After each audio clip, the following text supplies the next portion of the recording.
देश में लगातार सामने आ रही पेपर लीक की घटनाओं ने करोड़ों छात्रों का भरोसा परीक्षा प्रणाली से हिला दिया है। इसी चुनौती से निपटने के लिए प्रधानमंत्री नरेंद्र मोदी ने परीक्षा सुधारों के लिए एक हाई पावर टास्क फोर्स का गठन किया। इसकी कमान सौंपी गई है देश के जाने माने टेक्नोक्रेट आधार परियोजना के प्रमुख चेहरे और इन्फोसिस के सह संस्थापक नंदन नीलेकनी को।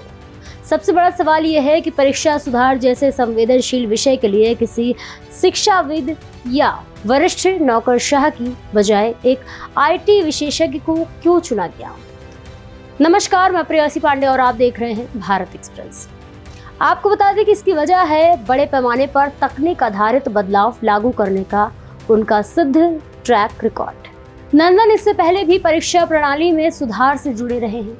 साल 2017 में कर्मचारी चयन आयोग यानी एसएससी और सीजीएल परीक्षा में पेपर लीक के बाद सुप्रीम कोर्ट ने रिटायर्ड जस्टिस जीएस सिंधवी की अध्यक्षता में 7 सदस्यीय समिति बनाई थी, जिसमें नीलेकनी प्रमुख सदस्यों में शामिल थे।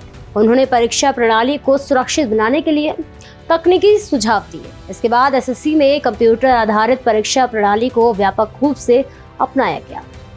थर्ड पार्टी आईटी ऑडिट अनिवार्य किया गया।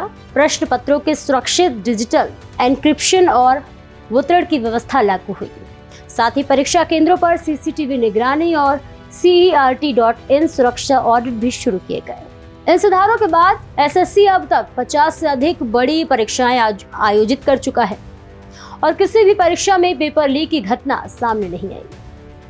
नंदन की पहचान सिर्फ परीक्षा सुधार तक सीमित नहीं है। 2009 में उन्हें UIDAI का संस्थापक अध्यक्ष बनाया गया और उन्होंने आधार जैसी दुनिया की सबसे बड़ी डिजिटल पहचान परियोजना को सफलतापूर्वक लागू किया। आज देश में 1044.9 करोड़ लोगों के पास आधार है और सरकार के अनुसार आधार आधारित डायरेक्ट बेनिफिट ट्रांसफर व्यवस्था से 2009 से 2024 के बीच 3.48 लाख करोड़ रुपए की बचत हुई है।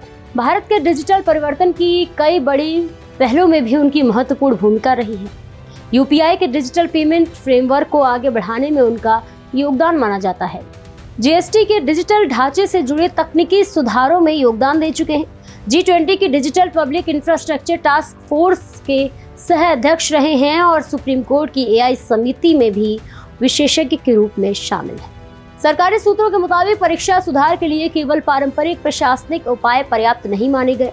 सरकार का मानना है कि पूरे परीक्षा तंत्र में संस्थागत बदलाव और बड़े स्तर पर तकनीक के इस्तेमाल की जरूरत है और इसी अनुभव के कारण नीलेकनी पर भरोसा जताया गया। उनकी अध्यक्षता वाली 6 सदस्यीय टास्क फोर्स पर फोकस 2 प्रमुख क्षेत्रों पर होगा।